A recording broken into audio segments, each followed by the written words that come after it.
میرے رسول پاک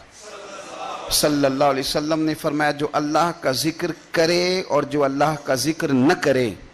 مثل الحی والمیت، ان کی مثال اس طرح ہے جس طرح زندہ اور مردہ کی ہوتی ہے۔ گویا ذکر کرنے والا زندہ ہے، نہ کرنے والا مردہ ہے۔ یہ جس نے سارا دن رب کو یاد ہی نہیں کیا، اس کو سارا دن خیال ہی نہیں آیا۔ آپ کہیں سفر پہ نکلے ہوں، کہیں آپ دور گئے ہوں نا، تو آپ کو خیال آتا ہے یار صبح کی میں نے گھر ہی بات نہیں کی، صبح سے میں نے آج گھر فون نہیں کیا، کوئی رابطہ نہیں کیا، کوئی معلومات نہیں کی۔ گھر میں سے کوئی سفر پہ ہو، ایک تو یہ کہ آپ گئے ہوں اور ایک یہ کہ کوئی گھر میں سے گیا ہو، تو دن میں اسے فون کر کے پوچھنا ہے کہاں پہنچے ہو،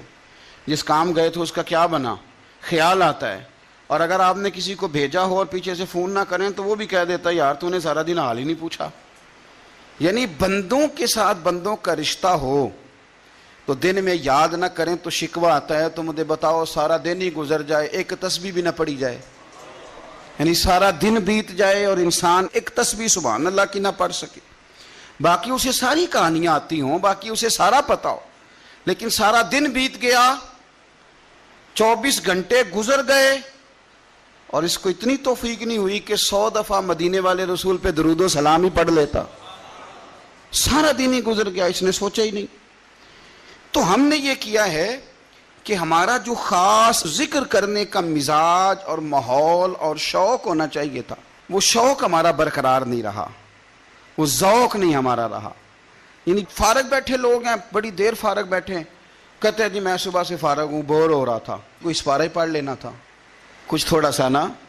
مہربانی کر لینی تھی، کچھ آپ نے ایک تسبیح استغفار کی پڑھ لینی تھی۔ کس طرح آپ بور ہو گئے؟ آپ نے سارا دن اللہ کو یاد ہی نہیں کیا، توجہ ہی نہیں فرمائی۔ اور پھر اگر آپ اللہ کا ذکر کریں اور جس صفاتی نام کے ساتھ آپ اپنے رب کو یاد کر رہے ہیں اس کا معنی سمجھ کے کریں، یا رحمانو